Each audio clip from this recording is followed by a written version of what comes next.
Bienvenue dans Camus, une toute nouvelle émission dédiée aux jeunes étudiants, entrepreneurs et leaders. Aujourd'hui, nous sommes à l'école Delafosse à la rencontre d'un jeune très talentueux qui allie esprit entrepreneurial et rigueur scientifique. Il s'agit de Thierno Mody Ndiaye. Thierno, merci d'avoir accepté notre invitation. Merci, tout le plaisir pour moi, Marie. Merci de vous présenter pour ceux qui vous regardent. Bonjour chers téléspectateurs, je m'appelle Thierno Mody Ndiaye, élève au LTID Delafosse en deuxième année de BTS Analyse biologique. Je suis aussi le président du gouvernement scolaire de notre dit lycée et je suis le CEO de l'entreprise Ndiaye Enterprise. Avant de parler des réussites, nous allons parler des débuts.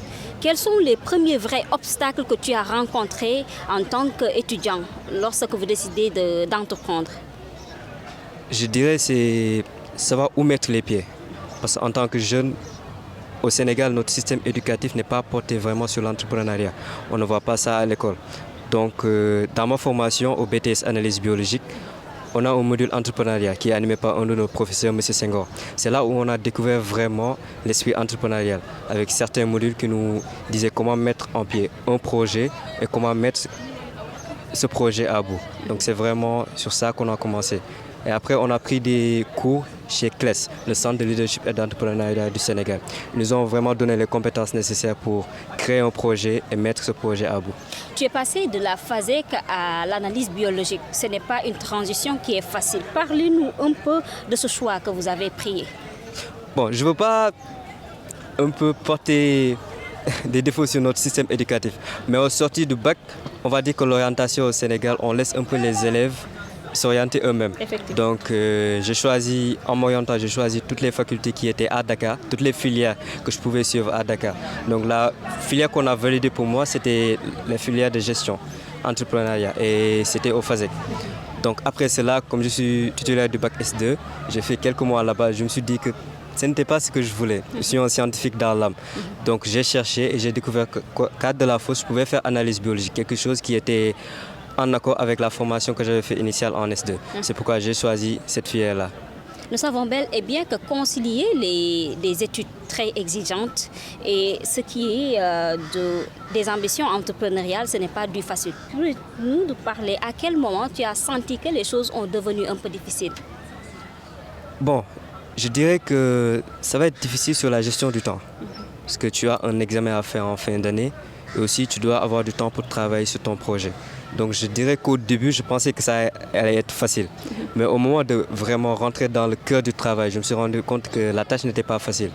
Mais bon, on a eu la chance d'avoir des professeurs qui nous encadrent, d'avoir des mentors vraiment, comme je l'ai cité tout à l'heure, M. Senghor, prof d'entrepreneuriat, et nos mentors du CLES. Donc ça, je ne vais pas dire que c'est devenu plus facile, mais on a eu les compétences et les armes en main pour rendre la chose faisable. Et comment tu t'organises concrètement? Je m'organise mon temps de travail. Bon, du lundi au vendredi, j'ai cours à Delafosse. Donc, je vais me concentrer sur mes cours. Maintenant, le week-end, je vais essayer de faire toutes mes activités extrascolaires. Donc, l'entrepreneuriat en question. Voilà, en soi, c'est comme ça que je m'organise du niveau planning. En étant président de LTCD, c'est ça? LTID, voilà, c'est ça. Voilà. C'est porter des responsabilités très lourdes. Quelle situation difficile t'a vraiment mis à l'épreuve en tant qu'étudiant? Je pense qu'en tant que président, tu es le président de nombreux élèves et chaque élève a une attente particulière par rapport à toi. Le fait de fédérer toutes ces attentes-là, le fait d'unir les élèves, je pense que c'est ça qui est difficile. Et tu es un symbole quand tu es président. Tout le monde te regarde et te regarde comme un exemple. Donc le fait d'avoir cette pression-là, de tout le temps être parfait, même si c'est impossible, je pense que c'est ça qui est difficile. Mais en soi, c'est une responsabilité que Dieu te donne et tu ne peux être que reconnaissant avec cette responsabilité-là. Mais quand on est leader étudiant, c'est pas facile. On fait face à beaucoup de difficultés, de problèmes liés à la gestion, surtout avec les élèves. Est-ce qu'il t'est arrivé un moment où tu dis que voilà, les choses commencent à te dépasser? Oui, ça arrive et ça va arriver dans la vie de chaque personne qui se dit leader. Chaque personne a sa propre personnalité. Et quand tu es un leader, tu fédères un groupe de personnes avec des personnalités différentes.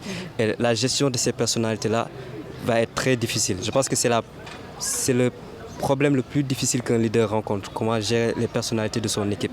Et je pense que ça m'a posé problème à un moment donné. mais tout le temps, il va s'agir d'avoir un dépassement de soi, savoir être émotionnellement intelligent, gérer chaque personne. Voilà. Donc je pense que c'est la chose la plus difficile qui me soit arrivée, gérer les personnalités. Aujourd'hui, tu es entrepreneur, tu gères des choses derrière Ndiaye Entreprise. Peut-être il y a une vision, mais aussi des obstacles.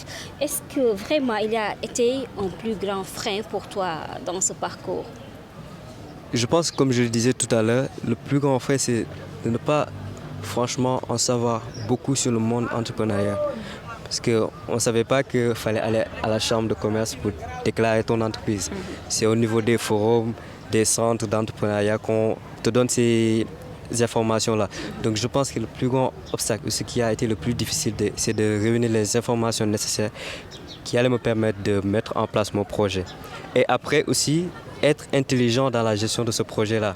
Comment faire pour qu'on ne vole pas mes idées, entre guillemets. Comment faire pour réunir l'équipe qui va me permettre de mettre à bout ce projet. Donc je pense que ce sont les choses les plus difficiles.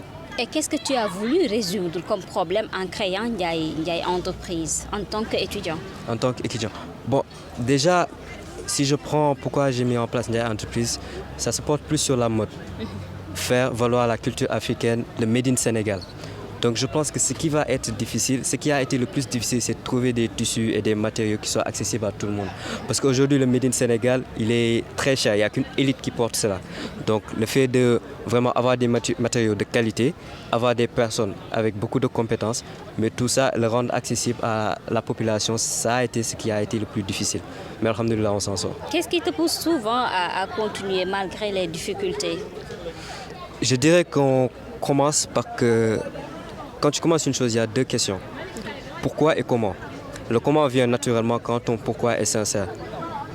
La raison pour laquelle j'ai monté cette entreprise, c'est pour redessiner vraiment notre espace sénégalais à travers la mode et à travers aussi nos architectures. Donc c'est ce qui m'a poussé.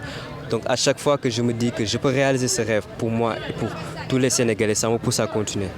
Franchement, c'est mon pourquoi. C'est quand le pourquoi est sincère et fort, tu surmontes tous les obstacles. Peut-être aussi il y a des choses qui te permettent à bien gérer ces moments aussi, tes secrets professionnels.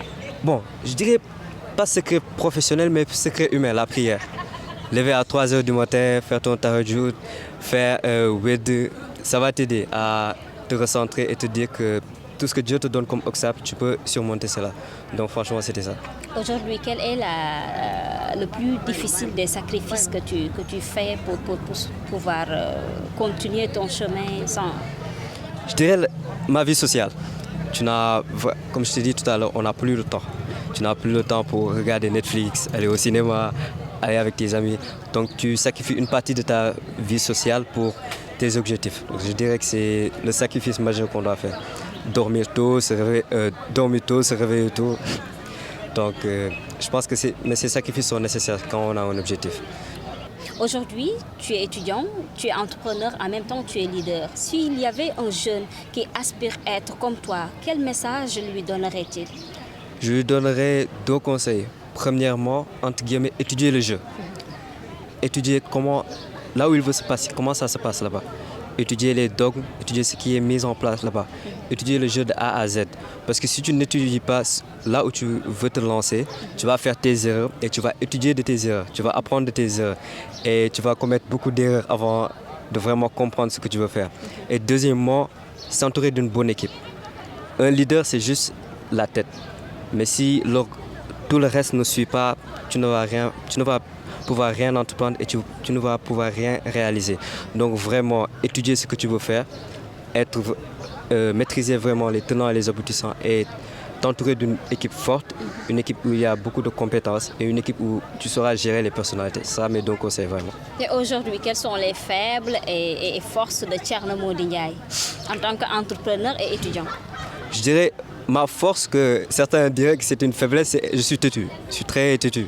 Donc je vais m'entêter à faire une chose, même si on dit que c'est irréalisable. Et ce que j'ai appris de ça, c'est que ces choses-là sont vraiment réalisables. La raison pour laquelle elles sont irréalisables pour les autres, c'est que les autres ne sont pas réveillés avec cette vision que tu as. Donc on est tous avec une vision. Donc cette vision que tu as, peut-être que certaines personnes vont te dire qu'elle est impossible à réaliser. Mais Dieu l'a mis en toi. Crois en toi et crois en cette vision, tu vas le réaliser.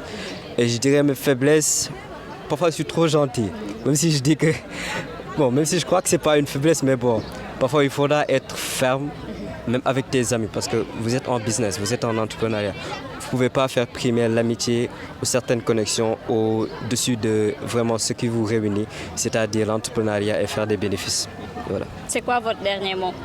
Mon dernier mot, gëm leen seen bopp bu leen bàyyi waxu nit yi tegg leen ci yoon bi ngeen bëgg jël et voilà gëm leen seen bopp entre guillemets. En tout cas, merci.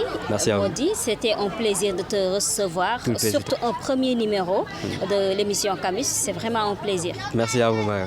Merci à tous nos téléspectateurs qui nous suivent. C'était Camus, votre émission dédiée aux jeunes étudiants, entrepreneurs et leaders. Aujourd'hui, on était à Delafosse à la rencontre d'un jeune du nom de Thierno Mody Ndiaye. Il est vraiment scientifique, mais en même temps, il est entrepreneur avec son projet. Nous vous donnons rendez-vous pour un prochain numéro. Merci.